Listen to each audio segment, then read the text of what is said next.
Hello friends, आज का video lecture mirror formula पे बेस्ड है। हम लोग रिफ्लेक्शन इन स्फेरिकल मिरर के लिए फॉर्मूला डिराइव करेंगे और उस पे बेस्ड कुछ क्वेश्चंस करेंगे। तो आइए हम लोग शुरू करते हैं आज का video lecture on mirrors formula.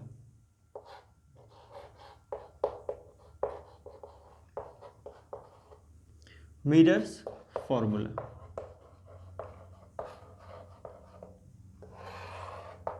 ठीक। तो लेट अस अज्यूम कि एक कॉन्केव मिरर है जिसका फोकल लेंथ f है, ठीक।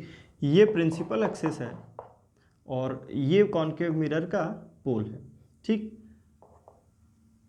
इसका यहाँ कहीं प्रिंसिपल फोकस होगा और यहाँ पे सेंटर ऑफ कर्वेचर यानी कि C, ठीक। यहाँ से मिरर की डिस्टेंस को हम लोग बोलते हैं रेडियस ऑफ कर्वेचर R, ठीक। लेट से कि एक ऑब्जेक्ट प्रिंसिपल एक्सिस पे प्रेजेंट है ना, O से रिप्रेजेंट कर देते हैं, ठीक। तो अब इस ऑब्जेक्ट से इंसिडेंट रे जाएगी और कॉन्केव मिरर पे किसी एंगल पे रिफ्लेक्ट होगी इस तरीके से, ठीक। ये हमारा कॉन्केव मिरर है। लेट्स से कि एंगल जो बना नॉर्मल के साथ वो थीटा एंगल है, ठीक। तो उतने ही थीटा एंगल पे वापस जो रे है वो रिफ्लेक्ट बैक हो जाएगी, ठीक। अब ये जो रिफ्लेक्टेड रे है ये क्या बनाएगी, इमेज फॉर्मेशन बनाएगी। इमेज फॉर्मेशन कैसे होगा, एक ये रिफ्लेक्टेड रे है और एक रे बिल्कुल प्रिंसिपल एक्सिस पे ही जाएगी इस तरीके से, है ना। तो ये क्या हो जाएगी, नॉर्मल तरीके से पड़ेगी तो वापस रिफ्लेक्ट बैक हो जाएगी। तो ये पॉइंट ऑफ इंटरसेक्शन मिल जाएगा, यानी कि दिस इज व्हाट, इमेज, है ना। ये वाला पॉइंट क्या हो जाएगा, इमेज हो जाएगा। तो अब देखिए कि ऑब्जेक्ट डिस्टेंस को मिरर से हम लोग जो डिनोट करते हैं वो U से डिनोट करते हैं और इमेज को मिरर से V से डिनोट किया जाता है ना। पूरे ऑप्टिक्स में यही नोटेशन रहेगा। ऑब्जेक्ट डिस्टेंस के लिए U यूज किया जाता है और इमेज डिस्टेंस के लिए V यूज किया जाता है, ठीक। ओके, तो हमने कहा कि थीटा एंगल पे आई थी और थीटा एंगल पे वापस रिफ्लेक्ट बैक हो गई रे, ठीक है। ये एंगल मान लेते हैं अल्फा, नॉर्मल के साथ जो एंगल है प्रिंसिपल एक्सिस का वो एंगल मान लेते हैं beta, and this angle is let say gamma. तो हम लोग प्रॉपर्टी ट्रायंगल की यूज करते हुए क्या लिख सकते हैं, alpha plus theta is equal to beta. दिख रहा है आपको, है ना, अल्फा प्लस थीटा। अच्छा, ट्रायंगल का नाम दे देते हैं हम लोग। लेट से ये ए पॉइंट है ना, और ये पॉइंट बी है और ये है सी पॉइंट जहां पे हमारी इमेज प्रेजेंट है। सॉरी, ये हमारा एम पॉइंट है और यहां से एक परपेंडिकुलर ड्रॉप किया है जो कि एन है। ओके, तो अब ये प्रॉपर्टी किस फॉर्मूले, किस ट्रायंगल में हम लोगों ने यूज की, A M B, in triangle A M B, ठीक। एक और ट्रायंगल में देखते हैं, in triangle B M C, है ना। क्या बन जाएगा, beta plus theta is equal to gamma. Let say ये इक्वेशन फर्स्ट है और ये इक्वेशन सेकंड है। By equation first and second, है ना, सब्ट्रैक्ट कर देते हैं हम लोग। सब्ट्रैक्ट करेंगे तो क्या मिलेगा, alpha minus beta is equal to, theta से थीटा खत्म हो जाएगा, बीटा माइनस गामा। तो ये क्या आ जाएगा, alpha plus gamma is equal to twice of beta. Alpha, gamma और बीटा के बीच में एक रिलेशन आ गई है, ठीक। यहां से हम अल्फा की वैल्यू निकालते हैं, है ना। तो अल्फा की वैल्यू निकालने के लिए हमें किस ट्रायंगल में जाना पड़ेगा, in triangle A M and N. इन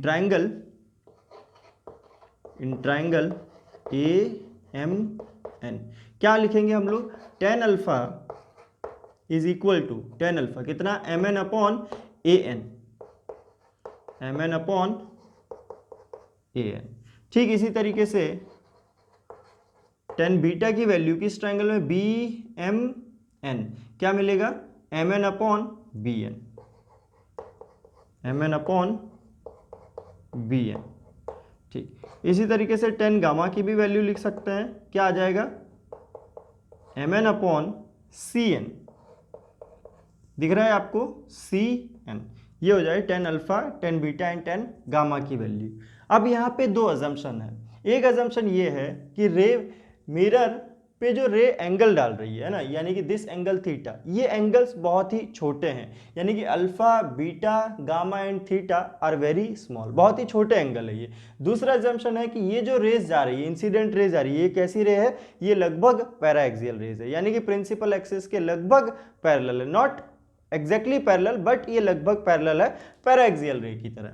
ठीक, तो देखिए अगर एंगल छोटे हैं तो हम लोग को एक प्रॉपर्टी पता है कि इफ, है ना, यह हमारा अजम्पशन है, if alpha beta gamma and theta are small, तो हमें पता है कि 10 alpha will be approximately equal to alpha, 10 beta will be beta and 10 gamma will be gamma, ये अप्रॉक्सीमेशन हो जाएगा। ठीक, तो फिर देखिए क्या हम लोग लिख पाएंगे, यानी कि 10 अल्फा की वैल्यू को हम अल्फा में डाल सकते हैं, है ना, क्योंकि 10 अल्फा और अल्फा की वैल्यू सेम है। अच्छा, अब एक और अजम्पशन, ये तो हमारा पहला अजम्पशन था कि अल्फा बीटा गामा बहुत स्मॉल है। दूसरा अजम्पशन कि ये जो कर्वेचर है ना, ये कर्वेचर बहुत ही बड़ा है, और अपर्चर जो है ना, इस मिरर का जो अपर्चर है, याद है हमने अपर्चर कैसे डिफाइन किया था, यहाँ पे एक सर्कल बनेगा, इस सरफेस का, किसका, मिरर के सरफेस का प्रोजेक्टेड पार्ट जो एक प्लेन में आ जाए, उसे हमने अपर्चर कहा था। तो जो अपर्चर है वो बहुत ही छोटा है इसका, किसका, इस स्फेरिकल मिरर का। तो उस केस में क्या होगा, देखिए ये mn और mp जो कर्व है वो लगभग उनकी लेंथ बराबर हो जाएगी। लेंथ बराबर हो जाने का मतलब n पॉइंट और p पॉइंट कोइंसाइड कर जाएंगे, है ना, m and p point, sorry n and p point will coincide. अगर कोइंसाइड कर जाएंगे तो देखिए mn को हम लोग mp भी लिख सकते हैं, जैसे यहाँ mn लिखा है तो इसको क्या लिख सकते हैं, mp बाय an, an को अगेन क्या लिख सकते हैं, ap, है ना। उसी तरीके से यहाँ पे भी लिख सकते हैं mp अपॉन bn को bp, यहाँ पे अगेन mp अपॉन cn को cp, दिख रहा है आपको। 10 अल्फा 10 बीटा एंड 10 गामा की वैल्यू निकाली हमने। आइए यहाँ रख देते हैं, अल्फा गामा एंड बीटा में रख देते हैं। 10 अल्फा की वैल्यू अल्फा में रखेंगे, क्या आएगा, mp upon ap, mp upon ap, plus gamma की value mp upon cp is equal to twice of, beta की वैल्यू mp अपॉन bp, दिख रहा है आपको। ठीक है, अब आइए आगे देखते हैं। mp तो खत्म हो गया, बचा क्या, 1 बाई ap। तो ध्यान से देखिए कि 1 बाई मतलब ap जो है वो कौन सी डिस्टेंस है, a से लेके p तक, तो ये तो वही डिस्टेंस है जो ऑब्जेक्ट डिस्टेंस था u, यानी कि ap को हम रिप्लेस कर सकते हैं किससे, u से। तो देखिए क्या बन जाएगा, 1 बाई u, यहाँ लिख सकते हैं हम लोग 1 by u plus 1 by cp, यानी कि v दिख रहा है डायग्राम में, cp यानी कि image distance 1 by v is equal to 1 by f।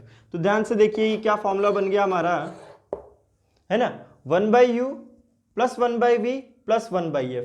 क्या इसे ही मिरर फॉर्मूला कहते थे हम लोग 10th में, है ना, याद कीजिए। तो यही हमारा क्या बन जाएगा, मिरर फॉर्मूला।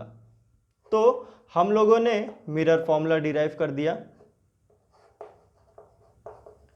है ना, मिरर फॉर्मूला, ये हमारा मिरर फॉर्मूला आ गया। अच्छा, मिरर फॉर्मूला के साथ एक और चीज आती थी, क्या, मैग्निफिकेशन, है ना। याद है आपको मैग्निफिकेशन की, ऑब्जेक्ट की हाइट और इमेज की हाइट में कितना अंतर है, इमेज, हाइट ऑफ इमेज कितनी बड़ी है ना, ऑब्जेक्ट के रिस्पेक्ट में। तो आइए वो भी देख लेते हैं हम लोग कि इमेज की हाइट कितनी बड़ी आती है, मतलब क्या रिलेशन होता है उन दोनों के बीच में।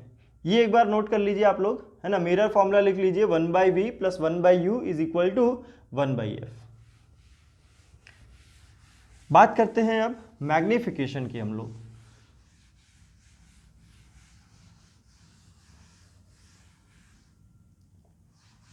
पहले बिल्कुल बेसिक बेसिक टर्म्स है ना, उन्हें जानेंगे, उसके बाद हम लोग क्वेश्चंस पे आएंगे।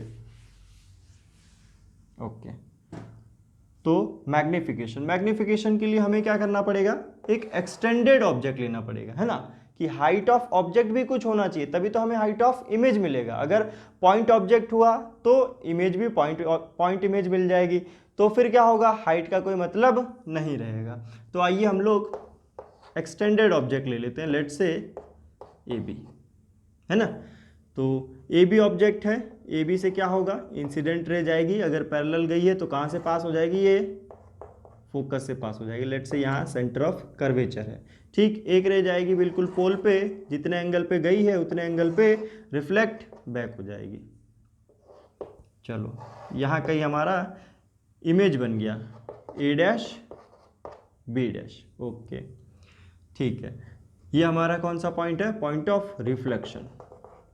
अब देखिए लेट्स से कि ये एंगल क्या है, अल्फा मान लेते हैं, तो ये एंगल भी कितना हो जाएगा, अल्फा एंगल हो जाएगा, angle of incidence and angle of reflection, ठीक। तो आइए अब दो ट्रायंगल देखते हैं, कौन से triangle, B A P, in triangle, यहाँ लिखता हूं मैं, in triangle B A P and triangle B dash A dash and P, B dash A dash and P, इन दोनों ट्रायंगल में। तो यहाँ हम लोग देख रहे हैं कि ये एंगल और ये एंगल बराबर है, यानी कि tan alpha should be equal to tan alpha. तो ऊपर से अगर मैं tan अल्फा लिखूँ इसमें बी ए पी में, तो tan अल्फा की वैल्यू क्या आएगी, देखिए A B upon A P, A B upon A P, है ना। और इस वाले ट्रायंगल में tan अल्फा की वैल्यू लिखें तो क्या आएगा, बी डैश ए डैश, है ना, या A dash B dash upon A dash P, A dash P. दोनों एंगल सेम है तो दोनों की tan अल्फा की वैल्यूज भी सेम होनी चाहिए, यानी कि A B upon A P should be equal to A dash B dash upon A dash P, है ना। अब ध्यान से देखिए कि ए बी क्या है और ए पी क्या है। तो ए बी अगर हम लोग देखना चाहें तो ये किससे डिनोट कर सकते हैं, हाइट ऑफ ऑब्जेक्ट से, यानी कि ऊपर हम लोग लिख सकते हैं, देखिए इसको क्या लिख सकते हैं, ए बी यानी कि height of object upon A P को यहाँ रख देते हैं, ए डैश बी डैश को नीचे ले आते हैं, तो ए डैश बी डैश क्या हो जाएगा, हाइट ऑफ इमेज, ये वाला portion height of image is equal to, A P को हमने ऊपर रखा तो ए पी क्या है, ए से लेके पी तक object distance u upon A dash B क्या हो जाएगा, ए डैश बी, सॉरी ये क्या है, ए डैश बी डैश, है ना, ए पी ये ए डैश पी है, सॉरी, ओके ए डैश पी, तो ए डैश पी क्या हो जाएगा, वी हो जाएगा, है ना। यहाँ पे भी लिख देते हैं हम लोग, ये डिस्टेंस वी है पोल तक और ये डिस्टेंस यू है, ठीक। अब इसे जरा रीअरेंज कर लेते हैं, क्या, height of image upon height of object is equal to v by u, है ना। ये जो फैक्टर है height of image upon height of object, इसी को हम लोग मैग्निफिकेशन से डिनोट करते हैं, क्या, मैग्निफिकेशन, कि आपका हाइट ऑफ इमेज जो है वो कितनी मैग्नीफाइड हो गई, क्या वो छोटी हो गई, क्या वो बड़ी हो गई, तो वो इसी फैक्टर से डिनोट किया जाता है, मैग्निफिकेशन। क्या लिखा जाता है, मैग्निफिकेशन, ठीक, ओके। तो देखिए इस फॉर्मूले में एक हल्का सा चेंज है ना, उस चेंज को समझने के लिए पहले हमें यह देखना पड़ेगा कि साइन कन्वेंशन का कैसे यूज किया जाता है ना।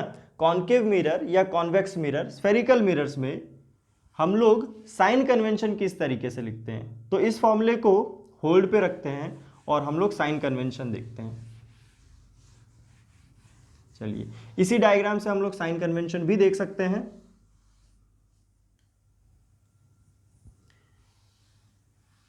टॉपिक डालिए साइन कन्वेंशन। साइन कन्वेंशन बहुत बच्चों को इस टॉपिक में प्रॉब्लम होती है ना, कंफ्यूजन होता है, साइन कैसे लेंगे, कहाँ चेंज करना है, कहाँ चेंज नहीं करना है। तो कहीं पे भी साइन चेंज करने की जरूरत नहीं है, मैं आपको यूनिवर्सल रूल बता देता हूँ। आइए देखते हैं, है ना। तो ऑब्जेक्ट डिस्टेंस u है और इमेज डिस्टेंस v है। एफ से जो डिस्टेंस है लेट से फोकल लेंथ एफ है, ठीक।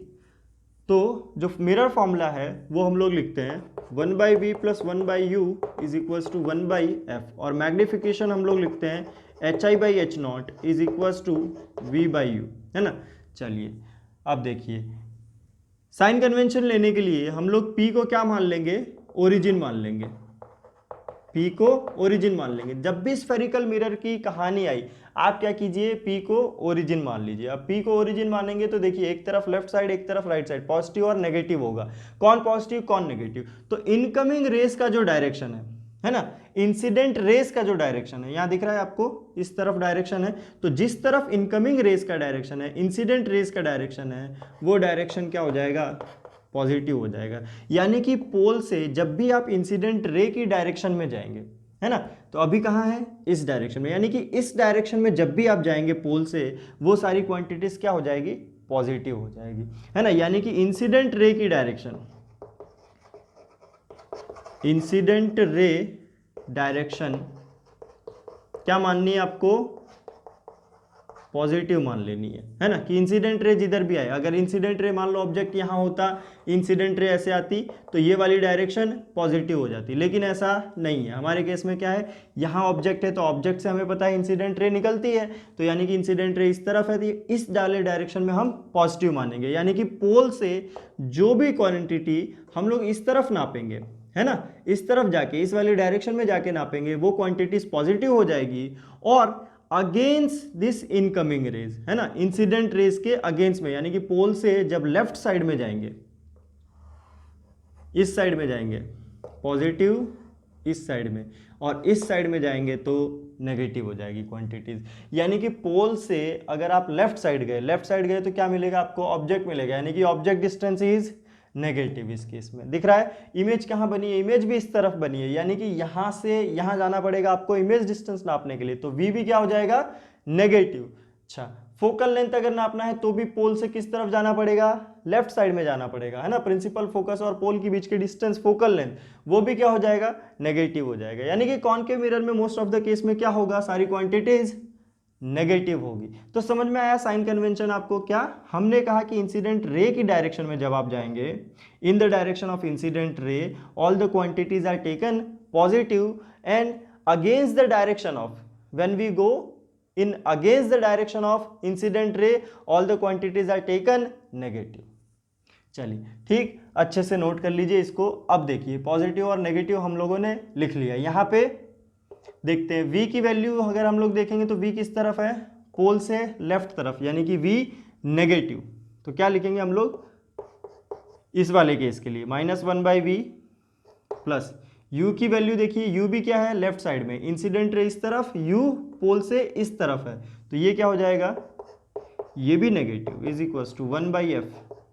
f भी क्या है, पोल से लेफ्ट साइड में, तो ये भी नेगेटिव। अगेन फॉर्मूला क्या बन जाएगा, 1/v plus 1/u is equals to 1/v 1/f। देखिए अब ये हम लोगों ने क्यों किया है, जरा इसका अच्छे से मतलब समझिए, इसका आगे भी यूज है, आगे भी कंफ्यूजन क्रिएट ना हो, इसलिए देखिए ये जो हम लोगों ने क्वांटिटीज लिखी थी, ये कौन सी क्वांटिटीज है, ये सिर्फ और सिर्फ डिस्टेंसेज हैं, है ना। याद कीजिए फॉर्मूले में हम लोगों ने जब लिखा कि mn/an, तो वहां क्या था, डिस्टेंसेज लिए हम लोगों ने, तो ये यानी कि डिस्टेंसेस थी। लेकिन अब हम लोग कह रहे हैं कि ये ओरिजिन है, ये लेफ्ट साइड नेगेटिव है, राइट साइड पॉजिटिव है, इनकमिंग रेस की डायरेक्शन को देखते हुए, तो हम लोग यहाँ पे जब पुट करेंगे वो क्या हो जाएंगे, कोऑर्डिनेट्स हो जाएंगे ना, -5 -6 -10, इस तरफ जाएंगे +6 +10 +100, तो वो क्या हो जाएंगे, कोऑर्डिनेट्स हो जाएंगे। कोऑर्डिनेट्स हो जाएंगे तो हमें यहाँ पे कोऑर्डिनेट फॉर्मूला बनाना पड़ेगा। इस फॉर्मूले को डिस्टेंस नहीं, कोऑर्डिनेट फॉर्मूला बनाना पड़ेगा, ताकि हम इसमें क्या पुट कर पाए, कोऑर्डिनेट्स पुट कर पाए। तो इसीलिए मैंने इन्हें पहले कोऑर्डिनेट फॉर्मूला में चेंज किया, यानी कि जो जो कोऑर्डिनेट्स पॉजिटिव थे उन्हें पॉजिटिव रखा, और जो नेगेटिव थे उन्हें नेगेटिव रखा। फॉर्मूला हमारा फाइनली क्या बन गया, सेम आ गया, 1/v plus 1/u is equal to 1/f। अब ये जो फॉर्मूला है ये जनरल फॉर्मूला है, कोऑर्डिनेट्स फॉर्मूले में चेंज हो चुका है, हम लोग इसको किसी भी केस के लिए यूज कर सकते हैं। ऑल्दो ये कॉनकेव मिरर के लिए है, लेकिन ये कॉन्वेक्स मिरर के लिए भी उतना ही वैलिड होगा। ओके, अच्छा यहाँ पे भी देख लेते हैं हम लोग, यहाँ पे क्या सीन रहेगा, तो देखिए m is equal to H I by H not is equal to v by u. इस वाले केस के लिए देखते हैं मैग्निफिकेशन, है ना। तो m is equal to H I by H not. देखिए अब मैग्निफिकेशन के लिए जो प्रिंसिपल एक्सिस है उसके ऊपर अगर हम लोग जाएंगे तो पॉजिटिव हो जाएगा, और उसके नीचे की तरफ जब जाएंगे तो नेगेटिव हो जाएगा, सिंपल रूल। तो देखिए हाइट ऑफ ऑब्जेक्ट ऊपर की तरफ है यानी कि ये पॉजिटिव, हाइट ऑफ इमेज नीचे की तरफ है यहाँ पे है, तो इसके लिए हमें क्या डालना पड़ेगा, माइनस, यानी कि minus H I by H not is equals to v की वैल्यू देखिए क्या है, v is negative, u is also negative, तो क्या लिखेंगे minus v upon minus u. ये क्या रिड्यूस हो जाएगा, implies H I is equal to v by u into minus H not, है ना। तो हमारा हाइट ऑफ इमेज क्या हो जाएगा, minus of v by u into H not. ये हाइट ऑफ इमेज का फॉर्मूला है ना। ये भी कोऑर्डिनेट्स में चेंज हो चुका है, तो ये जनरल फॉर्मूला है, ये हम लोग हर जगह यूज करेंगे कि magnification is equal to H I by H not which is equal to minus v by u. समझ में आ रहा है आपको, H I by H not is equal to minus v by u, ये हमारा मैग्निफिकेशन का जनरल फॉर्मूला हो जाएगा। तो ये तो फॉर्मूले की बात हो गई, है ना। कुछ क्वेश्चंस भी कर लेते हैं हम लोग इस पे बेस्ड, ताकि साइन कन्वेंशन और फॉर्मूले का यूज करना आ जाए हमें।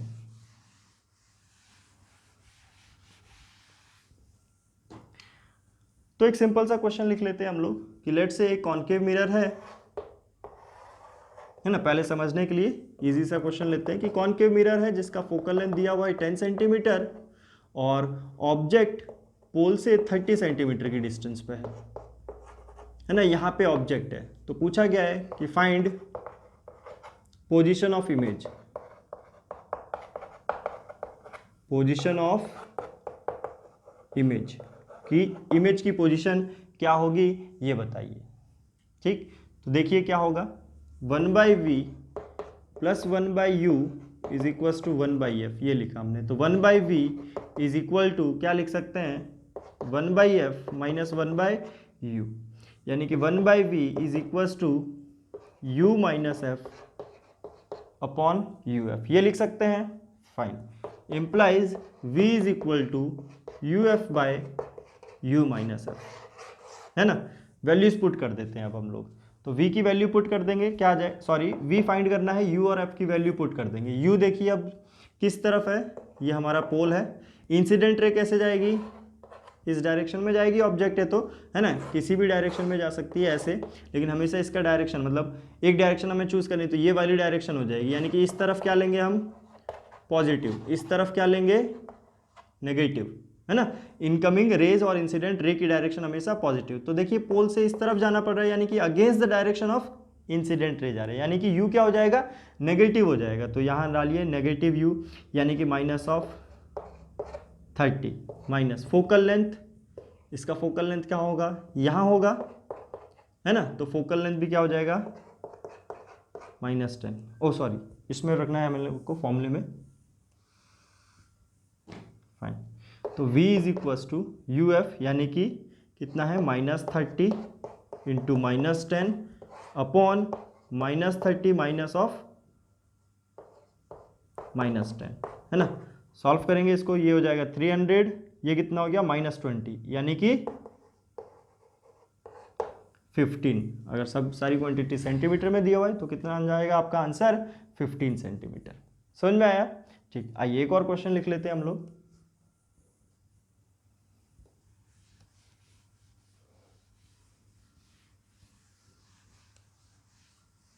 तो क्वेश्चन लिखिए कि if a man is saving, मैं लिख लेता हूं क्वेश्चन, है ना, आप लिख लीजिएगा देख के, कि if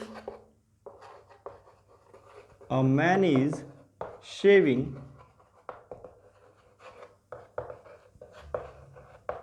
in front of a concave mirror, है ना। शेविंग मिरर कौन सा होता है, concave mirror, in front of a concave mirror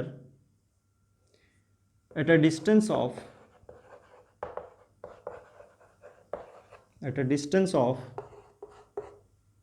let's say 15 centimeter from the mirror,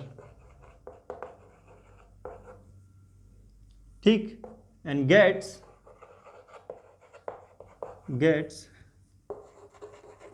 N enlarge image, कैसी image, enlarge image which is 1.5 times larger then find the focal length। किसका focal length, mirror का focal length. तो इस case के लिए, ऐसा होने के लिए, है ना, क्या फाइंड करना है, फोकल लेंथ फाइंड करना है। ठीक, देखते हैं क्वेश्चन में क्या पूछा गया है। तो ये हमारा कॉन्केव मिरर है ना, यहाँ से जो ऑब्जेक्ट है वो कितने सेंटीमीटर पे है, 15 सेंटीमीटर पे है। Fine, this is object. अच्छा, मैग्निफिकेशन दिया हुआ है आपको कितना, 1.5 टाइम्स, है ना। If a man is shaving in front of a concave mirror at a distance of 15 centimetre, ये लो 15 centimetre from the mirror and gets an enlarge image, बड़ी इमेज मिल रही है, विच इज 1.5 टाइम्स लार्जर। तो question को analyse करना भी जरूरी है, 1.5 टाइम्स लार्जर। तो ऐसा कब होता है कि कॉन्केव मिरर में एनलार्ज इमेज मिलती है। तो इसके लिए दो केसेस होते हैं, कब, जब रेडियस ऑफ कर्वेचर से आगे रखा गया है। रेडियस ऑफ कर्वेचर और हमारे फोकस के बीच में जब इमेज होती है तो एनलार्ज मिलती है। ठीक, कैसी, इन्वर्टेड और एनलार्ज मिलती है। तो क्या ये वो वाला केस हो सकता है, नहीं, ऐसा नहीं होता। शेविंग मिरर में हम लोग देखते हैं तो क्या हमें अपनी इमेज उल्टी नजर आती है, नहीं, इन्वर्टेड इमेज नजर नहीं आती है। कैसी इमेज नजर आती है, बिल्कुल इरेक्ट, यानी कि इससे आगे वाला केस है। फोकस और पोल के बीच में हमारा ऑब्जेक्ट है तो इमेज कैसी बनी है, मिरर के पीछे बनी है। ठीक, यानी कि फोकल लेंथ 15 सेंटीमीटर से ज़्यादा होगी। चलिए सॉल्व करते हैं इसके लिए। तो मैग्निफिकेशन दिया हुआ है 1.5, इसको हम लोग लिख सकते हैं -v/u which is equal to hi/h0, है ना। और मिरर फॉर्मूला यूज करेंगे तो क्या आएगा, 1/v, और directly we can use v is equal to uf/u minus f, है ना। अभी पिछले में देखा हम लोगों ने ये कैसे आता है। ओके, वैल्यू पुट कर देते हैं, u की वैल्यू, तो u की वैल्यू पता है हमें, नहीं पता है ना। v की वैल्यू पता है, क्या, v को हम लोग लिख सकते हैं -1.5u, है ना। यहाँ से देख रहे हैं v is equal to -1.5u, तो यहाँ पे लिख देते हैं इम्प्लाइज v की value 1.5u is equal to uf/u minus f। Fine, तो u और u खत्म हो गया। ठीक है, 1.5 इंटू यू, क्या बचेगा, 1.5 इंटू, ओहो माइनस भी आएगा यहाँ, माइनस, ओके, तो यहाँ पे माइनस, u की वैल्यू, u कितना दिया हुआ है देख रहे हैं आप लोग, 15 सेंटीमीटर, पुट कर देते हैं यहाँ पे। नेगेटिव पॉजिटिव नेगेटिव, है ना, कॉन्केव मिरर का केस है, इनकमिंग रेज इस डायरेक्शन में, u उल्टे डायरेक्शन में, तो ये नेगेटिव, तो ये हो गया u into F, sorry v की वैल्यू इज इक्वल टू ना 1.5, ओहो u तो कट गया है,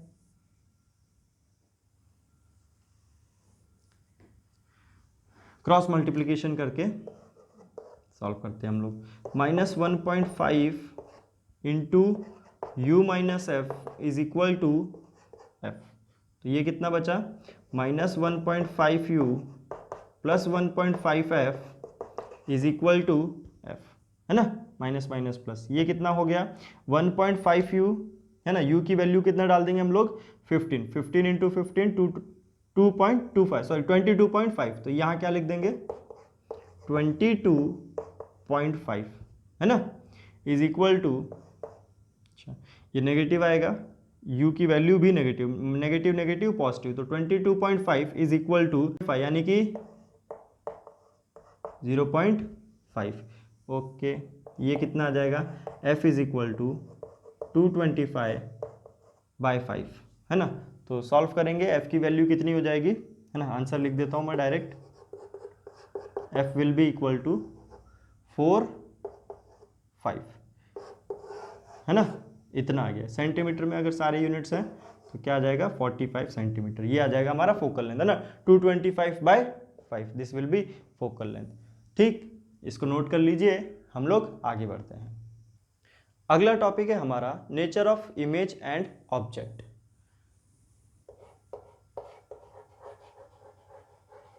nature of image and object. चलिए तो पहले देखते हैं हम लोग रियल ऑब्जेक्ट। रियल ऑब्जेक्ट तो कोई भी मिरर हम लोग ले लेते हैं, लेट से कॉन्केव मिरर ले लिया एक, है ना। रियल ऑब्जेक्ट का क्या मतलब है कि जो रियलिटी में एग्जिस्ट करता हो, है ना। यानी कोई भी चीज़ हम लोग ले लें और उसका रिफ्लेक्शन जब देखना चाहे मिरर्स में, स्फेरिकल मिरर में, तो वो चीज़ क्या हो जाएगी, रियल ऑब्जेक्ट हो जाएगा, है ना। रियल ऑब्जेक्ट से क्या होगा कि रियली में इंसिडेंट रे निकलेगी वहाँ से। कैसी रे, डाइवर्जिंग, है ना। इस तरीके की रेज निकलेगी हमारे रियल ऑब्जेक्ट से, रियल ऑब्जेक्ट से, ठीक। सेकंड है वर्चुअल ऑब्जेक्ट। वर्चुअल ऑब्जेक्ट, है ना। तो रियल ऑब्जेक्ट तो ठीक था, बट वर्चुअल ऑब्जेक्ट, ऑब्जेक्ट भी वर्चुअल हो सकता है क्या, बिल्कुल हो सकता है ना। कैसे होता है देखिए, कि लेट से कि कॉनकेव मिरर है फिर से, है ना। कॉनकेव मिरर में हम लोग फार अवे पॉइंट्स जो हैं, है ना, जैसे मून हो गया, सन हो गया, स्टार्स हो गया, है ना, उनका रिफ्लेक्शन लेना चाहते हैं। तो वहां से क्या होता है कि रेज कुछ इस तरीके से आती है ना। लेट से इस तरीके से रेज आती है। तो रेज अगर हमारे स्फेरिकल मिरर पे पड़ने से पहले ही मीट कर जाए तब तो इंटरसेक्ट कर जाएगी और हम कहेंगे कि ऑब्जेक्ट हो गया। लेकिन क्या होता है कि इंसिडेंट रेज जो है वो मिरर से पड़ने के बाद, है ना, कहीं पे ऐसा लगता है हमें कि जाके इंटरसेक्ट करती, है ना। तो एक्चुअल में point of intersection of incident रे नहीं मिला, यानी कि एक्चुअल में रियलिटी में कोई ऑब्जेक्ट नहीं मिला हमें। कैसे मिला, जब हम लोगों ने पीछे एक्सटेंड किया, मिरर के पीछे एक्सटेंड किया, तो ये इंसिडेंट रे कहीं पे कट करती हुई हमें दिखाई दी। तो हमने कहा कि ये जो ऑब्जेक्ट बना इस तरह के कॉम्बिनेशन से, वो कैसा ऑब्जेक्ट है, दैट इज वर्चुअल ऑब्जेक्ट। इस पे भी बेस्ड हम लोग क्वेश्चन करेंगे, तब और अच्छे से क्लियर होगा, है ना। तो इस तरीके के ये क्या है, far away points. Far away points, इनसे जब रेज निकलती है तो इस तरह का फिनोमिनन होता है। तीसरा है हमारा रियल इमेज। तो हम लोगों ने कॉनकेव मिरर के ही केस में देखा, है ना, कि जब भी फोकस से लेफ्ट साइड में हमारा ऑब्जेक्ट रहता है ना, लेट से यहाँ ऑब्जेक्ट है हमारा, तो जो इमेज बनती है वो कैसी बनती है, रियल इमेज बनती है ना।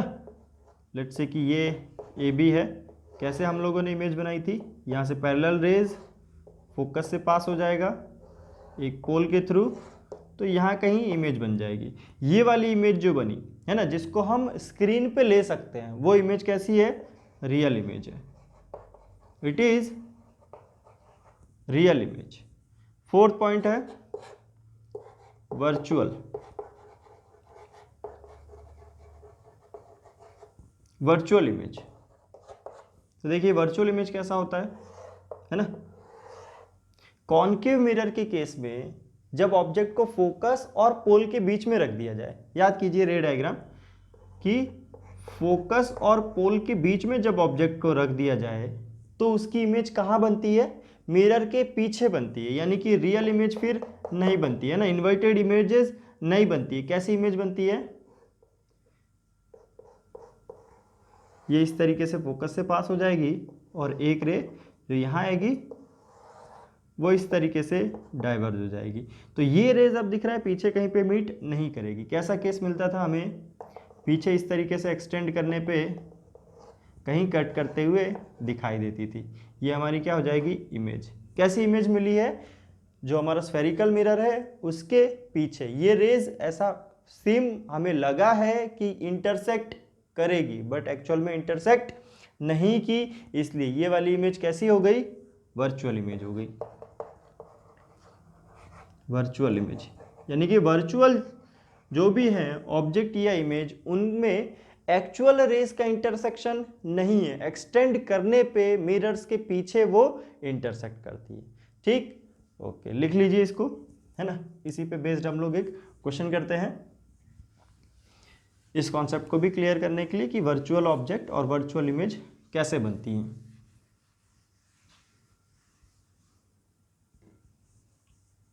आइए देखते हैं। लेट्स से कॉन्वेक्स मिरर है जिसका फोकल लेंथ 10 सेंटीमीटर है ना। रेज भाई इन्फिनिटी से आ रही है कुछ इस तरीके से, है ना। यहाँ इसका फोकल लेंथ होगा, प्रिंसिपल फोकस होगा, यहाँ पे सेंटर ऑफ कर्वेचर होगा, है ना। यहाँ पे रेज कुछ इस तरीके से आई,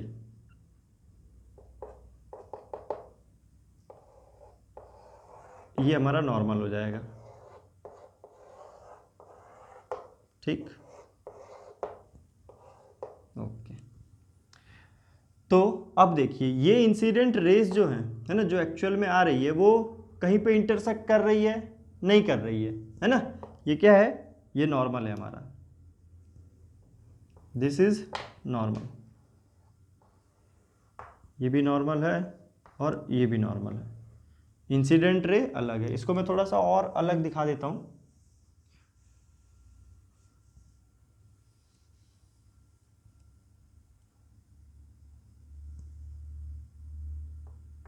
इस तरीके से मान लीजिए,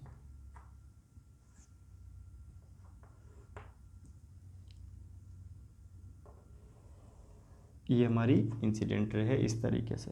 ठीक, तो क्वेश्चन है कि अगर इस तरह का कॉम्बिनेशन है ना, हमारी इंसिडेंट रे इस तरीके से आ रही है और वो वर्चुअली किसी पॉइंट पे जाके कट करती है ना, वर्चुअली किसी पॉइंट पे जाके कट करती है। लेट्स से कि वो पॉइंट जो है वो 100 सेंटीमीटर है, कहाँ से, मिरर से, यानी कि पोल से 100 सेंटीमीटर किस तरफ, पीछे की तरफ, यहाँ कहीं जाके हमें ऑब्जेक्ट मिलता है ना। तो find position of image, question है कि फाइंड पोजीशन ऑफ इमेज।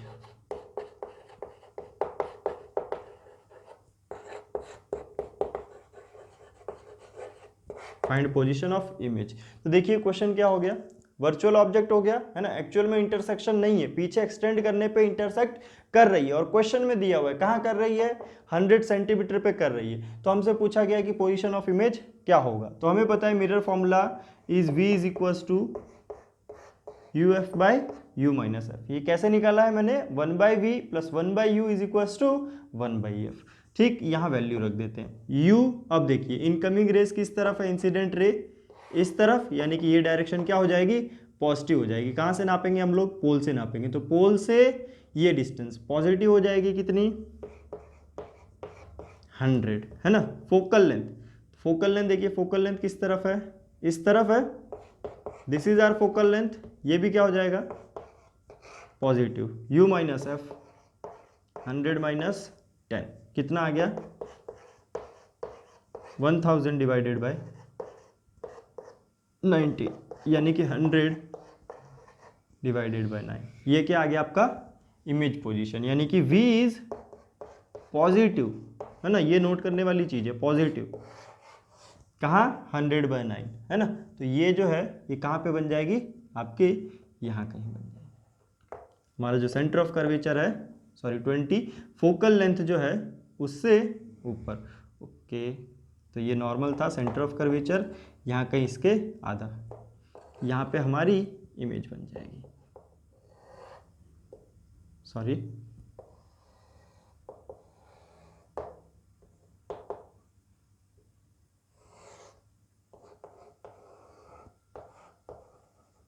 यहाँ पे हमारी फाइनल इमेज बन जाएगी, है ना।